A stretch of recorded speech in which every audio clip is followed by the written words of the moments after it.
Hello dear students, carboxylic acid की chemical behaviour को समझने की कोशिश करेंगे आज हम। लास्ट लेक्चर के अंदर हम लोगों ने एसिडिक प्रॉपर्टीज को एक्सप्लेन किया था, बट आज हम मोस्ट प्रोबेबली इसकी सभी प्रॉपर्टीज को कंक्लूड करते हुए इस लेक्चर पे उसकी सारी तरह की केमिकल बिहेवियर को समझने की कोशिश करने वाले हैं। तो यहाँ पे मैंने हेडिंग्स की फॉर्म में उसके कैरेक्टर्स को हाईलाइट किया है। जैसे आप सबसे ऊपर देखें, यहाँ दिखाया है acidic nature, decarboxylation reaction, nucleophilic substitution, reduction reactions और कुछ मिसलेनियस रिएक्शंस को हम यहाँ पे डिस्कस करेंगे वन बाय वन। तो मैं शुरुआत करता हूँ एसिडिक नेचर पे, जो मैं लास्ट टाइम आपको एक्सप्लेन करके आया कि एसिडिक नेचर कौन सी रिएक्शंस शो करती हैं। सी हियर, मैंने ये कार्बोक्सिलिक एसिड लिया है और मैं इसके अंदर सोडियम मेटल डाल देता हूँ। तो सोडियम मेटल की प्रेजेंस में ये हमें हाइड्रोजन गैस रिलीज करता है, जो इसके एसिडिक नेचर को रिफ्लेक्ट करता है। डिटेल आप लोगों को बताया था मैंने कि सोडियम इलेक्ट्रॉन्स को छोड़ता है, H+ उस इलेक्ट्रॉन को गेन करके H2 बना लेता है। आप इसके अलावा अगर इसके अंदर सिंपली वाटर भी डालते हैं तो ये हाइड्रोनियम आयंस को रिलीज करता है, जो अगेन इसके एसिडिक कैरेक्टर को रिफ्लेक्ट करता है। अगर आप इसके अंदर कोई बेस लाइक NaOH डाल देंगे तो ये अगेन उसके साथ सोल्ट बना के वाटर रिलीज करता है, जहां पे इसका H+ और इसका OH नेगेटिव एक दूसरे के साथ रिएक्शन करता है। अगर आप इस कार्बोक्सिलिक एसिड के साथ अमोनिया जैसा कोई स्ट्रॉन्ग बेस डालेंगे तो भी ये अपने H को छोड़ देगा, अमोनिया उसके H को लेके अमोनियम सॉल्ट बना लेता है। अगर आप इस कार्बोक्सिलिक एसिड्स के साथ ग्रिग्नार्ड रीजेंट जैसा कोई पावरफुल बेस यूज करेंगे तो भी ये R नेगेटिव उसके H+ को लेके आपको साल्ट लाइक फॉर्मेशंस देगा। ये सब रिएक्शंस हमें एसिड्स का कैरेक्टर शो करती हैं, क्लियरली रिफ्लेक्ट करती हैं कि कार्बोक्सिलिक ग्रुप एक एसिडिक ग्रुप है। दूसरा पॉइंट देखें, डीकार्बोक्सिलेशन। डीकार्बोक्सिलेशन का मतलब है इस कार्बोक्सिलेट ग्रुप का आउट होना, ये डीकार्बोक्सिलेशन है। तो जनरली हम लोग देखते हैं कि कार्बोक्सिलिक ग्रुप जब आउट होता है तो वो कार्बन डाइऑक्साइड की फॉर्म में होता है। तो जनरली स्टूडेंट ऐसा समझने लग जाते हैं कि कार्बन डाइऑक्साइड जिस भी रिएक्शन के अंदर निकल रही होगी वो डीकार्बोक्सिलेशन होगा, लेकिन नहीं। मैं आपको दो रिएक्शंस दिखाता हूं यहां पे जो एक्चुअली उसके एसिडिक कैरेक्टर को शो करती हैं और डीकार्बोक्सिलेशन रिएक्शंस नहीं है। सी हियर, बहुत ही इंपॉर्टेंट रिएक्शन बता रहा हूं, ये सोडियम बाइकार्बोनेट के साथ रिएक्शन करते हैं जब हम एसिड्स की। तो ये हमें RCOONA plus CO2 plus water देता है। तो ध्यान से देखने पे पता चलेगा कि जो C double bond O group है, कार्बोक्सिलेट ग्रुप, वो इंटैक्ट है, वो आउट नहीं हुआ। हालांकि कार्बन डाइऑक्साइड निकली है, लेकिन वो कार्बन डाइऑक्साइड यहां से निकलती है। देखिए आप, ये आपका बाइकार्बोनेट था, सोडियम बाइकार्बोनेट, वो ये था, और ये आपका एसिड। तो ये O नेगेटिव क्या करता है, इसके H+ पे अटैक कर लेता है और इसके H+ पे अटैक करके ये बनाता है C डबल बॉन्ड OH। ये जो RCO नेगेटिव बचता है वो Na+ के साथ जुड़ जाता है, ये जो मैंने दिखा रखा है। अब ये जो कार्बोनिक एसिड है H2CO3, ये हाईली अनस्टेबल होता है, ये इमीडिएटली वाटर प्लस CO2 में कन्वर्ट हो जाता है, जैसा कि मैंने यहाँ पे दिखा रखा था। आप ऐसे भी रिकॉल कर सकते हैं कि ये कार्बन पे 2 OH ग्रुप अनस्टेबल होते थे, तो ये इसके H को लेके वाटर की फॉर्म में आउट हो जाता था और कार्बन डाइऑक्साइड निकलता था। मैकेनिज्म आपको ऑलरेडी बता चुका हूं मैं, एक बार फिर देख लीजिए। ऑक्सीजन इसके H+ को ले लेगा, तो H को लेने के बाद यहाँ पॉजिटिव चार्ज आ जाएगा, यहाँ नेगेटिव आ जाएगा। ये देखिए, ये वाटर प्लस कार्बन डाइऑक्साइड बन रहा है, नेचुरल फिनोमेना है ये, आपको कुछ नहीं करना। कार्बोनिक एसिड बनेगा तो वो ऑटोमेटिकली CO2 प्लस वाटर देगा। तो आप इस रिएक्शन को डीकार्बोक्सिलेशन रिएक्शन ना कहें, क्योंकि इसमें कार्बोक्सिलेट आउट नहीं हुआ। एक और रिएक्शन देखें आप, यहीं पे मिलती जुलती ही, हालांकि कोई अलग से कहानी नहीं है। सोडियम कार्बोनेट डाल रहा हूं मैं यहाँ पे। तो सोडियम कार्बोनेट की जब शक्ल देखेंगे आप जाके तो वो कुछ ऐसी होती है, ये सोडियम आयंस जुड़े हुए हैं इसके साथ। अब 2 मोल एसिड लीजिए आप, तो एक O नेगेटिव एक से H ले लेगा, दूसरा O नेगेटिव दूसरे से H ले लेगा। रिजल्टिंग आपके पास सोल्ट तो वैसा ही बनेगा, बट CO2 और वाटर यहाँ पे वैसे ही निकलेंगे कार्बोनिक एसिड बनने के बाद। यहाँ H लगाऊंगा, यहाँ H लगाऊंगा तो वही कार्बोनिक एसिड बन जाएगा और वो वाटर प्लस CO2 दे देगा। तो मैं आपको बता रहा था कि ये भी डीकार्बोक्सिलेशन रिएक्शन नहीं कहलाएगी, क्योंकि carboxylate functional group as it is आपके प्रोडक्ट में पड़ा हुआ है। तो फिर कौन सी है डीकार्बोक्सिलेशन रिएक्शंस जहां पे ये कार्बोक्सिलेट निकले? एक बहुत ही इंपॉर्टेंट रिएक्शन मैं यहाँ पे बता रहा हूं। ये मान लीजिए मेरे पास एक एसिड है, मैं उसके अंदर सोडियम हाइड्रोक्साइड डालता हूं, कैल्शियम ऑक्साइड कैटलाइज करेगा यहाँ रिएक्शन को। तो सी हेयर कैसे रिएक्शन होगा, जो ये OH नेगेटिव है वो यहां से इस H+ पे अटैक करता है। इस H+ पे अटैक करने के बाद आपके पास ये बन जाता है COO नेगेटिव। ये कैल्शियम ऑक्साइड जैसे कैटलिस्ट की प्रेजेंस पे इस तरह से कार्बन डाइऑक्साइड को आउट कर देता है और हमारे पास बनता है R नेगेटिव कार्बेनायन। कार्बेनायन जो यहां पे बना है वो उस वाटर के साथ रिएक्शन करेगा जो जस्ट अभी मीडियम में बना था और आपको मिलेगा RH। ये RH है एल्कीन। क्या खास बात है इस रिएक्शन की, देखिएगा आप जितने कार्बन्स का एसिड लेते हैं उससे एक कम कार्बन का आपको एल्केन मिलता है। हमेशा ऐसा ही होगा। ये carboxylate part in the form of carbon dioxide out हो जाता है। That's why I am calling this reaction as decarboxylation reaction. यहां पे R आपके अलग अलग तरह के हो सकते हैं। जहां पे भी कार्बेनायन मोर स्टेबल होगा वहां पे ये डीकार्बोक्सिलेशन रिएक्शन ज्यादा फास्टर होगी। लाइक सपोज कीजिए मेरे पास एक ये वाला एसिड है CH3COOH और एक मेरे पास ये वाला एसिड है CH2COOH। मैं दोनों के अंदर डीकार्बोक्सिलेशन रिएक्शन करना चाहता हूं। तो ड्यूरिंग द कोर्स मुझे पता चलेगा कि यहां से ये बॉन्ड टूट के कार्बेनायन बनना है, यहां से ये बॉन्ड टूट के कार्बेनायन बनना है। तो अब मुझे क्लियर पता है कि ये वाला कार्बेनायन ज्यादा स्टेबल है as compare to this, because of -I effect of chlorine, because of p-pi-d-pi bonding.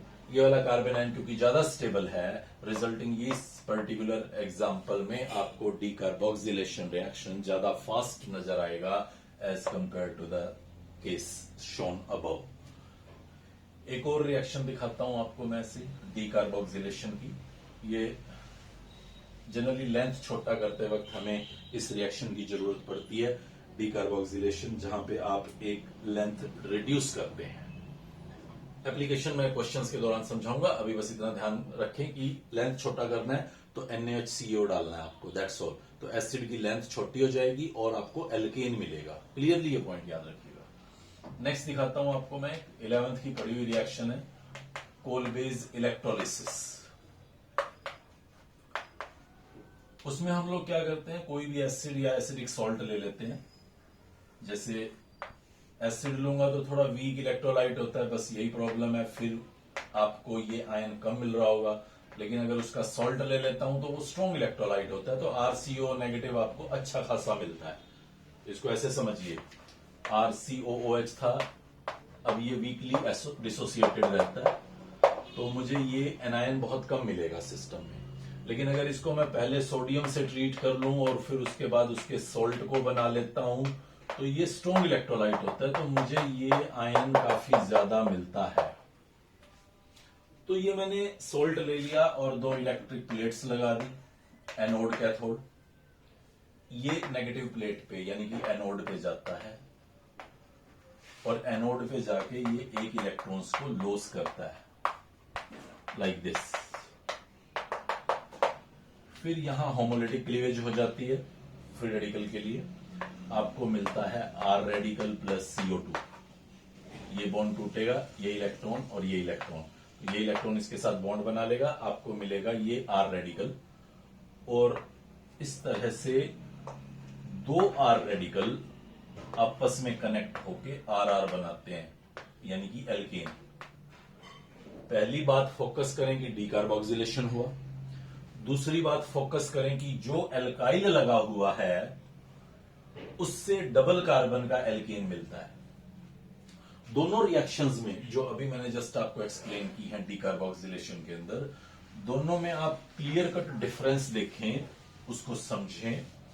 अगर मैं CH3CH2COOH लेता हूं, ये एक एसिड ले लिया मैंने, और सपोज कीजिए मैं उसके अंदर डालता हूं NaOHCO, लंबी कहानी नहीं कर रहा, बहुत छोटी कहानी कर रहा हूं, तो यहां से इस कार्बोक्सिलेट को आउट होना था, पहली बात। जितने कार्बन का एसिड है उससे एक लेस कार्बन का एल्केन बनना था, दूसरी बात। जबकि कोलबेज इलेक्ट्रोलिसिस जब मैं करता हूं तो जितने कार्बन का एल्काइल है उससे डबल कार्बन का मुझे एल्केन मिलता है।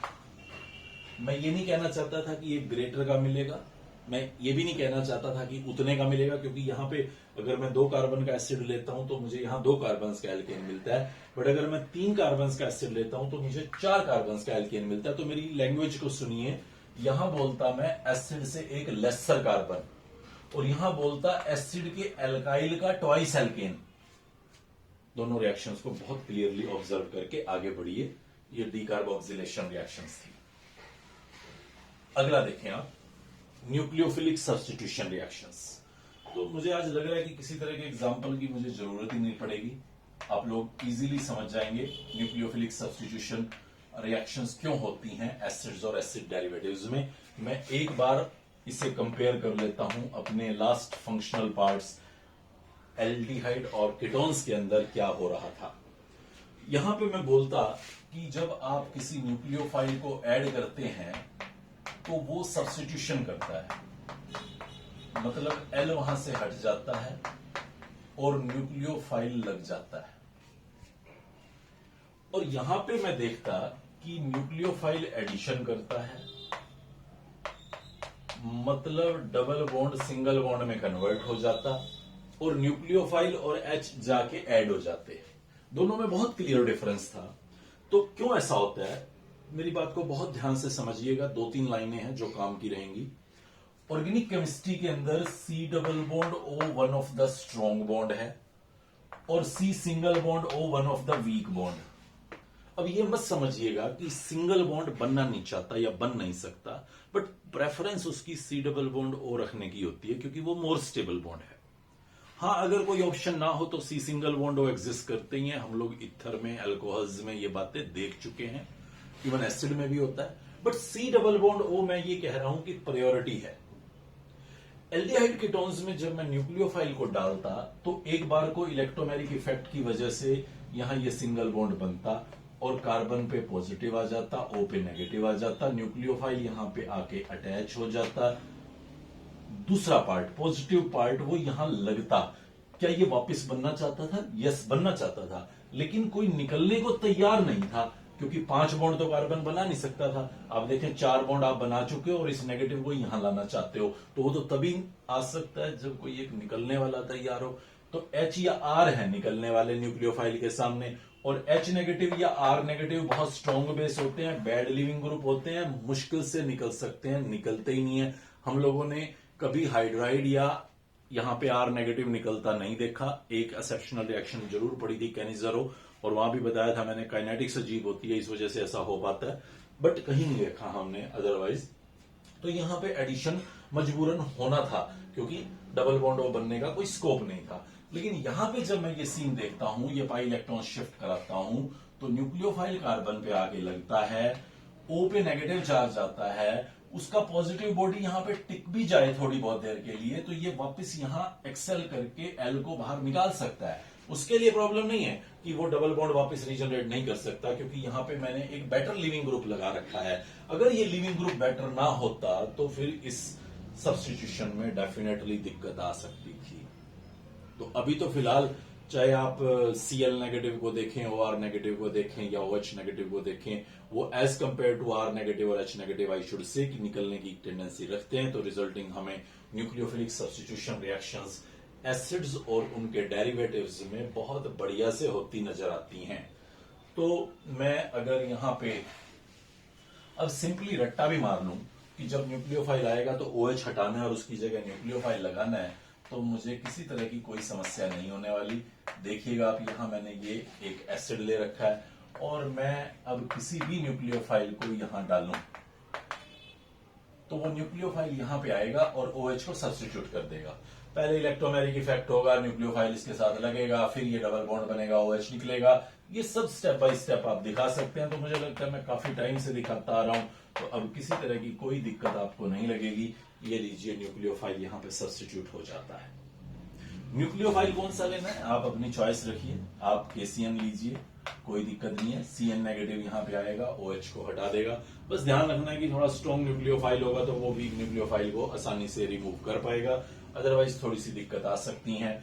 लाइक KSH को देखिए, आप SH को देखेंगे, वो यहां पे आएगा और OH को यहां से सब्स्टिट्यूट कर देगा, रिएक्शन हो जाएगी। कुछ वीक न्यूक्लियोफाइल्स भी मैं यहां पे दिखाऊं तो एसिड्स की प्रेजेंस में आप उन्हें भी सब्स्टिट्यूशन कर सकते हैं। May be some risk of reversible reaction हो तो आप उस चीज को इग्नोर मत कीजिएगा। रिवर्सिबिलिटी तो है ही सही, मतलब ये वाटर वापस इस पे अटैक करके इस न्यूक्लियोफाइल को हटाने की टेंडेंसी रख सकता है। आप ऐसा मत सोचिएगा कि ये अब रिएक्शन नहीं करेंगे प्रोडक्ट। आप जानते ही हैं एसिड अल्कोहल वाली रिएक्शन बार बार बताया करता हूं, एस्टर प्लस वाटर बनाती है और वाटर फिर एस्टर से रिएक्शन करके इधर चल सकता है। तो ये न्यूक्लियोफाइल होगा जो यहाँ पे OH को सब्स्टिट्यूट करेगा। तो देखिएगा क्या होने वाला है, OH हट जाएगा और उसकी जगह पे ये ROH लगेगा और फिर O अपने इस H प्लस को छोड़ के आपके लिए एक सुटेबल एस्टर बना के देगा। तो इस तरह से आप यहाँ पे न्यूक्लियोफिलिक सब्स्टिट्यूशन रिएक्शन बहुत बढ़िया से ऑब्जर्व कर सकते हैं। मैं यहाँ पे एक बार 4 एसिड डेरिवेटिव्स लेके आता हूं ताकि इस न्यूक्लियोफिलिक सब्स्टिट्यूशन की कहानी को पूरी तरह से फिनिश करके ही हम आगे बढ़े। तो देखिए, मैं यहाँ पे आपके लिए लिख रहा हूं एसिड क्लोराइड RCOCl, देन मैं लिख रहा हूं एस्टर, देन मैं लिख रहा हूं एनहाइड्राइड और एट द लास्ट मैं लिख रहा हूं अमाइड। हालांकि एसिड डेरिवेटिव्स और भी होते हैं, मैं NH2 की जगह N3 लिख सकता हूं, एसिड अजाइड होते हैं, बट मुझे लगता है कि हमारे क्लास 12 में 11-12 में यही 4 डेरिवेटिव्स ज्यादातर नजर आते हैं, तो हम लोग इन्हीं 4 पे बात कर लेते हैं। And I should explain here कि ये चारों जो है बहुत बढ़िया से न्यूक्लियोफिलिक सब्स्टिट्यूशन दिखाने के लिए जाने जाते हैं। मतलब सभी जगहों पे न्यूक्लियोफाइल इसको हटा के और खुद लगने के चक्कर में रहेगा। ये सिंपल न्यूक्लियोफिलिक सब्स्टिट्यूशन का कॉन्सेप्ट रहेगा, ठीक वैसे जैसे मैं पीछे मैकेनिज्म्स पे बता रहा था। बस मैं ये देखना चाहता हूं कि इन चारों में कौन सबसे ज्यादा रिएक्टिव होगा। तो आप एक काम तो ये कर सकते हैं कि आप चेक करें कि ड्यूरिंग इलेक्ट्रोमैग्नेटिक इफेक्ट कहां कार्बन पे पॉजिटिव ज्यादा बनता है, वहीं पे रिएक्शन ज्यादा फास्ट होगी। तो चलिए मैं क्या करता हूं, मैं यहां पे सभी में इलेक्ट्रोमैग्नेटिक इफेक्ट कर देता हूं। अब इलेक्ट्रोमैग्नेटिक इफेक्ट करने का मतलब साफ है कि सभी जगहों पे O पे नेगेटिव आ गया न्यूक्लियोफाइल डलते और कार्बन पे पॉजिटिव आ गया। तो आप बस जस्ट ये देख के बताइएगा कि कहां कार्बन का पॉजिटिव मैक्सिमम है, वहां रिएक्शंस के चांसेस होंगे। तो सी हियर, ये क्लोरीन का -I इफेक्ट है,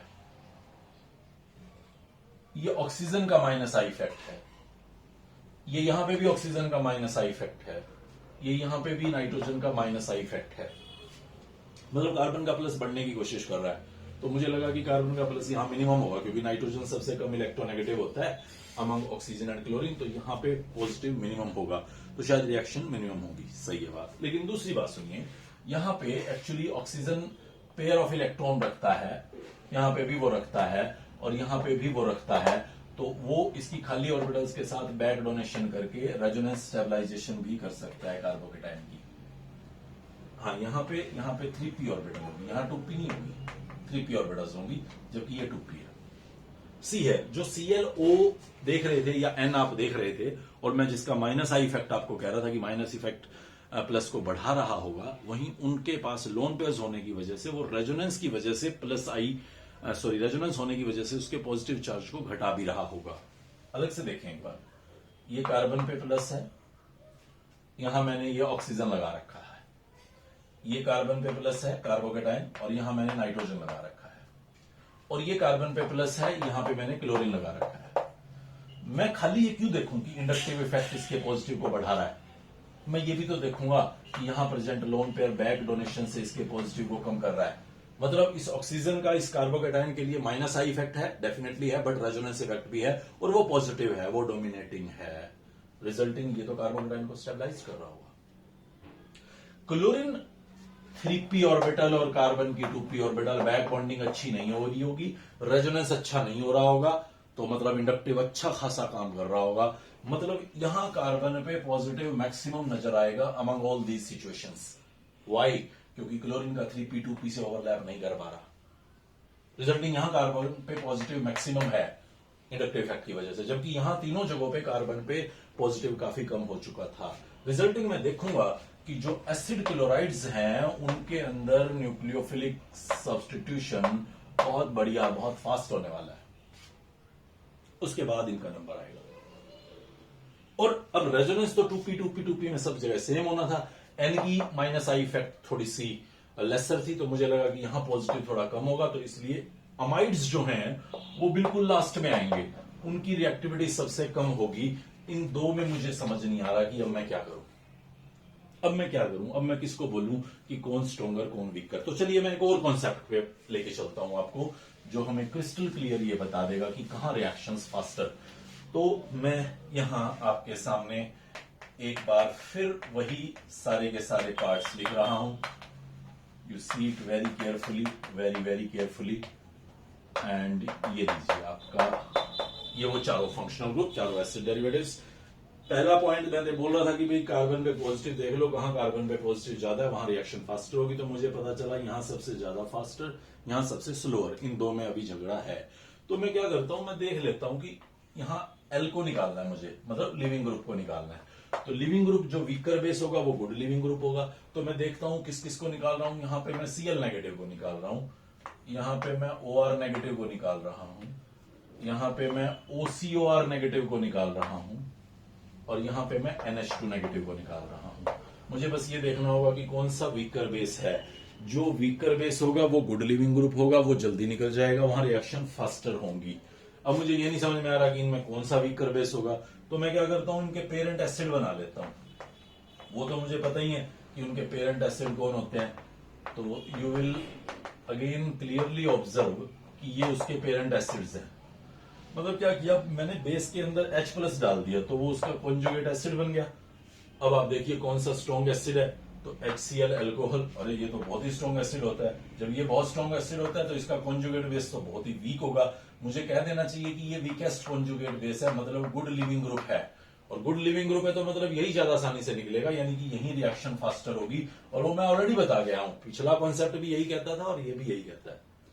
और अमोनिया तो बहुत ही कम एसिडिक है, N के साथ H लगा हुआ है, जबकि यहां पे O और O के साथ H लगे हुए हैं। N की इलेक्ट्रोनेगेटिविटी कम होती है, तो रिजल्टिंग ये आपका स्ट्रोंगेस्ट बेस होगा, वीकेस्ट एसिड होगा। सॉरी, ये आपका वीकेस्ट एसिड होगा क्योंकि H+ बहुत कम होगा। वीकेस्ट एसिड होगा तो डेफिनेटली ये स्ट्रोंगेस्ट बेस होगा। स्ट्रोंगेस्ट बेस होगा तो बैड लिविंग ग्रुप होगा। बैड लिविंग ग्रुप होगा तो आसानी से नहीं निकलेगा। नहीं निकलेगा तो मतलब रिएक्शन सबसे स्लोअर होंगी अमाइड्स के अंदर। बस मुझे इन दो में देखना है, इन दोनों में ये स्ट्रोंगर एसिड है, लास्ट लेक्चर में पढ़ के आए हैं, तो ये वीकर कॉन्जुगेट बेस होगा। और वीकर कॉन्जुगेट बेस होगा तो गुड लिविंग ग्रुप होगा, मतलब उसके बाद आपके पास आएंगे एनहाइड्राइड्स। एनहाइड्राइड्स के बाद आपके पास आएंगे एस्टर्स, और एस्टर्स के बाद आपके पास आएगा अमाइड। तो आप यहां पे क्लियर देख पा रहे हैं कि एसिड क्लोराइड्स में न्यूक्लियोफिलिक सब्स्टिट्यूशन सबसे फास्टर होगा, then there will be in anhydride, then ester, and the least prone for nucleophilic substitutions we will observe is none other than amide. तो अमाइड्स में रिएक्शन बहुत स्लो होने वाली है, nucleophilic substitutions. Next type देखिए, reduction reaction. पड़ी हुई है सब रिएक्शंस, कोई नई रिएक्शन नहीं है। देखिएगा आप यहां पे, ये मैं एसिड्स ले आया हूं और मैं लिथियम एल्यूमिनियम हाइड्राइड लेके इसकी रिडक्शन करना चाहता हूं ईथर की प्रेजेंस में। तो ये मुझे आपके लिए अल्कोहल बना के देगा। एक्चुअली बीच में एल्डिहाइड Aldehyde बनाएगा, बट एल्डिहाइड से फाइनली वो अल्कोहल बना देगा, तो आपको अल्कोहल मिलने वाला है यहां पे। ओके, एक और देखिए रिएक्शन यही रिडक्शन की, HI रेड फॉस्फोरस बहुत ही पावरफुल रिड्यूसिंग एजेंट रहता है। एल्डिहाइड, कीटोन्स, एसिड्स सबका वो एल्केन बना देता है। तो जितने कार्बन्स का आपने एसिड लिया होगा एग्जैक्टली उतने ही कार्बन्स का ये आपको एल्केन बना के दे देगा। ये आपके सामने बहुत ही सिंपल रिडक्शन रिएक्शंस हैं जहां पे आप एसिड्स का अल्कोहल बनते पाएंगे। कुछ मिसलेनियस रिएक्शंस मैं आपको बताऊं जो मैं शायद यहां पे इंक्लूड ना कर पाया हूं, तो उसमें एक बहुत अच्छी रिएक्शन आती है मेरे पास, नाम से है HVZ रिएक्शन। पूरा नाम याद रखिएगा, हालांकि शॉर्ट एब्रीविएशन बहुत इंपॉर्टेंट है। Hell Volhard Zelinsky reaction, Hell Volhard Zelinsky reaction, HVZ से ही शॉर्टकट में पूछ रखा होता है। तो उसमें हम लोग क्या करते हैं, एसिड्स के साथ हैलोजिनेशन करते हैं in presence of red phosphorus. ध्यान देना, नॉर्मली क्लोरीन के साथ मैं आपको सनलाइट दिखाता था, कभी कभार एसिड बेस भी दिखाए हैं, बट यहां देखिए रेड फास्फोरस डाल रहा हूं, तो उस टाइम पे आपको अल्फा पोजीशन पे क्लोरीन लगता नजर आएगा। हालांकि ये मल्टी सब्स्टिट्यूशन भी हो सकता है, बट आप सिंपली एक नंबर की रिएक्शन के लिए इस पे काम करें। ये नाम से बहुत इंपॉर्टेंट रिएक्शन रहेगी HVZ, तो आपको जस्ट इतना शो करना होगा कि अल्फा पोजीशन पे एक क्लोरीन सब्स्टिट्यूट हो गया है। कुछ एरोमेटिक सब्स्टिट्यूशन रिएक्शंस दिखाऊं मैं आपको यहां पे, specially I should say for aromatic carboxylic acid से benzoic acid. So let me show here benzoic acid. एक और चीज शायद मुझे लगता है मैं इसकी प्रिपरेशन बतानी भूल गया हूँ, तो मैं आप लोगों को एक बार पहले वो भी रिकैप करा देता हूं। आप टोल्यूइन की ऑक्सीडेशन करें KMnO4 या K2Cr2O7 के साथ, तो ये बड़ा पावरफुल ऑक्सीडाइजिंग एजेंट होता है और इस एल्काइल का कार्बोक्सिलिक बना देता है। एक रिएक्शन याद होगा, इटार्ड रिएक्शन समझाई थी, या आप लोगों को CrO3 का रिएक्शन एसिड एनहाइड्राइड के साथ समझाया था, वहां पे ये बेंजल्डिहाइड बनाता था, पीछे एल्डिहाइड्स के दौरान बताया। But powerful oxidizing agent like KMnO4 आप यहां पे डालेंगे तो वो इसका COOH बेंजोइक एसिड बनाता है। एक और इंटरेस्टिंग बात बताता हूं मैं, यहां पे अगर मान लीजिए मैं 2 कार्बन का एल्काइल ले लूं या यहां पे 3 कार्बन का एल्काइल ले लूं, आपको यही मिलेगा। या इवन मैं यहां पे कोई ब्रांच एल्काइल ले लूं तो भी यही मिलेगा। बस ये ध्यान रखना है कि इस कार्बन के साथ एक H होना चाहिए। अगर अभी H नहीं है फिर ये रिएक्शन नहीं हो पाएगी।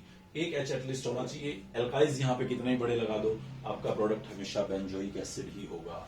ये भी बहुत इंपॉर्टेंट रिएक्शन है, मुझे याद आ रहा है, शायद मैं भूल गया पीछे, पता नहीं। तो चलिए कोई नहीं, अभी वापस आ गया हूं और प्रॉपर्टीज दिखा रहा हूं इसकी। आप देखिएगा ये इलेक्ट्रोफिलिक सब्स्टिट्यूशन दिखाने के लिए जाने जाते हैं। ये COOH एक मेटा डायरेक्टिंग ग्रुप है, क्योंकि आप देख पा रहे हैं ऑर्थो और पैरा पे ये पॉजिटिव चार्ज क्रिएट कर रहा है, तो इलेक्ट्रोफाइल्स के लिए ये जगह ब्लॉक्ड है। सिर्फ यहीं पे इलेक्ट्रोफाइल्स आ सकते हैं। मतलब आपके बेंजोइक एसिड में जब आप कोई इलेक्ट्रोफाइल डालें तो आप मेटा पोजीशन पे उसका सब्स्टिट्यूशन पाएंगे। कौन सा इलेक्ट्रोफाइल डालना आपकी मर्जी है। Br+ बना के आप डाल सकते हैं, मतलब FeBr2 यूज कर सकते हैं। Cl+ डाल सकते हैं, मतलब Cl2 या Cl3 यूज कर सकते हैं। नाइट्रोनियम आयन के लिए आप HNO3H2SO4 का नाइट्रेटिंग मिक्सचर यूज कर सकते हैं। ये सब रिएक्शंस आपको मेटा प्रोडक्ट्स देंगी। इंपॉर्टेंट क्या है, जो वीक इलेक्ट्रोफाइल वाली कहानी है वो यहां पे कामयाब नहीं है। फ्रिडल-क्राफ्ट रिएक्शंस अगर आप करना चाहेंगे, मैं एल्डिहाइड कीटोन्स में भी ये बात समझा के आया हूं कि जब विड्रॉइंग ग्रुप्स यहां पे लग जाते हैं तो डेफिशिएंसी काफी कम हो जाती है, और weak electrophiles like carbon dioxide, CCl2 या एल्काइल या एसाइल जो फ्रिडल-क्राफ्ट रिएक्शन के रिजल्ट्स थे, वो यहां पे किसी तरह की कोई रिएक्शंस आपको करते नजर नहीं आएंगे। रिजल्टिंग आप इस तरह का फ्रिडल-क्राफ्ट रिएक्शन बेंजोइक एसिड के अंदर ऑब्जर्व नहीं कर पाएंगे। एसिड्स की एक और खास बात याद रखिएगा कि एसिड्स को फाइनली आगे ऑक्सीडाइज नहीं किया जा सकता, बट पहले एसिड को लेके आप फोकस करें, फॉर्मिक एसिड, उसका ऑक्सीडेशन पॉसिबल होता है। उसका ऑक्सीडेशन जस्ट इसलिए पॉसिबल है, ये बॉन्ड टूट के कार्बोनिक एसिड में कन्वर्ट हो जाएगा H2CO3, यानी कि वो फाइनली CO2+ वाटर में कन्वर्ट हो जाता है।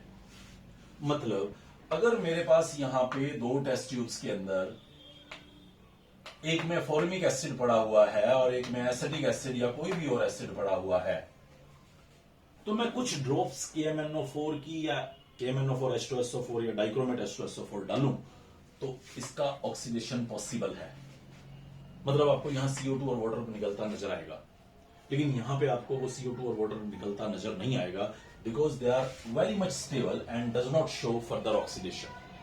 तो इस पॉइंट को बहुत इंपॉर्टेंट याद रखिएगा कि फॉर्मिक एसिड जो है वो ऑक्सीडाइज किया जा सकता है। तो आप KMnO4 डालेंगे तो आपको गैस निकलती नजर आएगी, KMnO4 का कलर डिस्चार्ज हो जाएगा।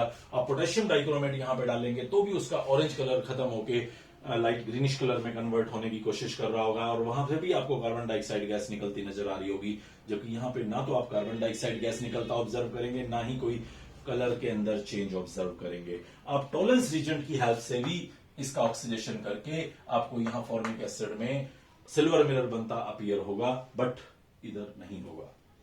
आप एक चीज यहां पे और नोटिस करके चलें, आप देख पा रहे हैं एसिड के अंदर आपका ये वाला ग्रुप है, लेकिन आइडोफॉर्म रिएक्शन नहीं होती है। Why iodoform reaction is not possible? क्योंकि ये बॉन्ड आपका पार्शियल डबल बॉन्ड होता है। यहां जो OH लगा हुआ था वो रेजोनेंस की वजह से इसे पार्शियल डबल बॉन्ड बनाया हुआ होता है, तो कार्बोनिल के कैरेक्टर ये नहीं दिखाता, ये एक्सक्लूसिव कार्बोक्सिल के कैरेक्टर ही दिखाता है। ये एक एक्सेप्शनल था जहां टॉलरेंस रीजन ने इस बॉन्ड की प्रेजेंस की वजह से क्लीवेज किया हुआ है, अदरवाइज ये कोई भी एल्डिहाइड कीटोन्स की रिएक्शन आपको शो नहीं करेगा।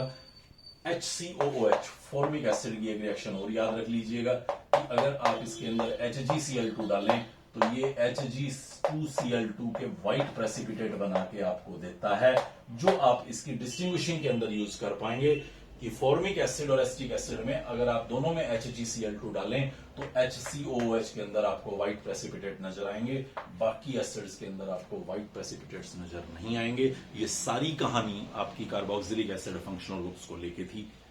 नेक्स्ट लेक्चर के अंदर हम इसके क्वेश्चन आंसर्स के साथ दोबारा से आप के साथ ये टॉपिक सब डिस्कस करेंगे। टिल दैट आप इसको अच्छे से प्रिपेयर करें। Good bye.